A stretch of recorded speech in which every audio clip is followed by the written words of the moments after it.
Hey everyone, I'm Andy and welcome back to another episode of Smokey and the Bourbon.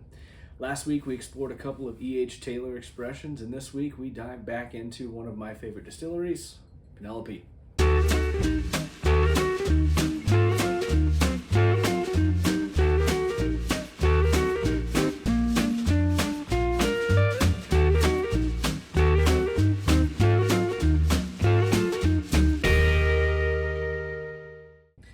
Penelope whiskey is distillate made by MGP in Indiana, and in this case of the 18-year American Light Whiskey, it's a 99% corn, 1% malted barley mash, then aged 18 years in oak casks for just about as long enough to buy a cigar and serve in the army, but not drink itself. Hoorah. If you take a look up there in the corner, big fan of the Penelope line.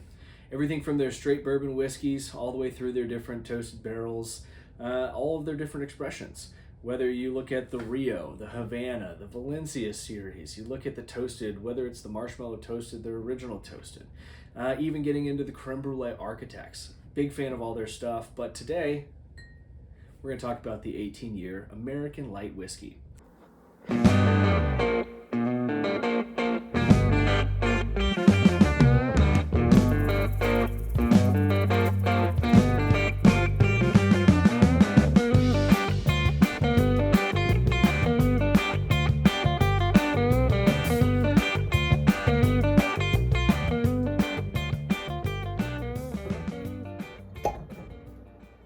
For this bottle in particular, it is bottled at 140.2 proof, 70.1% alcohol, which resides that in the Hazmat whiskey territory. It's a bottle with big flavor, big burn, and a fairly big price tag. While MSRP is $99, good luck finding it there. It's a wallop to the wallet, wallop to the palate. Let's explore it. As we said last time, I'm not the biggest on smelling whiskeys, but this one's a little unique. You get a very sugar-forward nose. You get that powdered sugar, almost cake pops, like cake batter with sugar and icing. A little bit of butter, butterscotchy, 140.2 proof. Stick your nose way down there and you'll clear a sinus blockage if you got one. It's got a punch. Still smells great though. As you get to the palate, strap yourself in because there is a lot going on.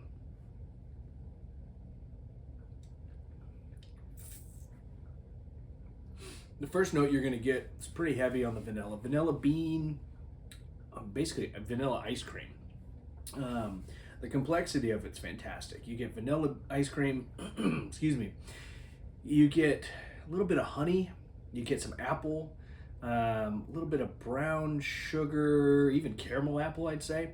But then in the end,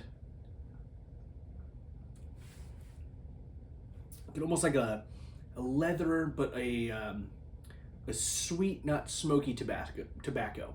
Think pipe tobacco instead of like a cigarette or cigar. Just so much going on as you're getting through it. Now, personally, I'm a big neat whiskey guy, but this is one of the few that I put a little water in. 140.2.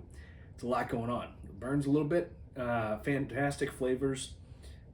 Just a little bit much. So put a little water in it. Tone it down a little bit. Bring it down to a little proof that's a little bit more in the sweet spot of whiskey, if you will. And once you do that, it just smells just creme brulee all day long. Brown sugar, creme brulee. Oh man, it opens up so much. It is very brown sugar, creme brulee forward, as I've said twice already.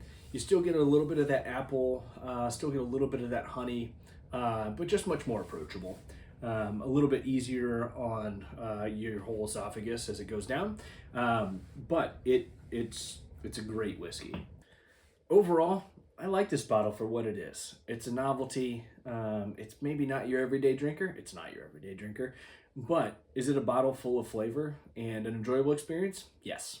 Can you enjoy it however you like, whether neat, which is aggressive, put on water or put over ice? Yeah, it's great.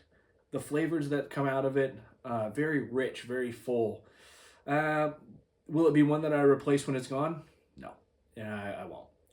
I will be looking out for next year's expression and everyone thereafter to kind of keep it going. But just the price point, the proof point, a little bit more than I'm probably going to keep around for the bar. That being said, it's a good bottle.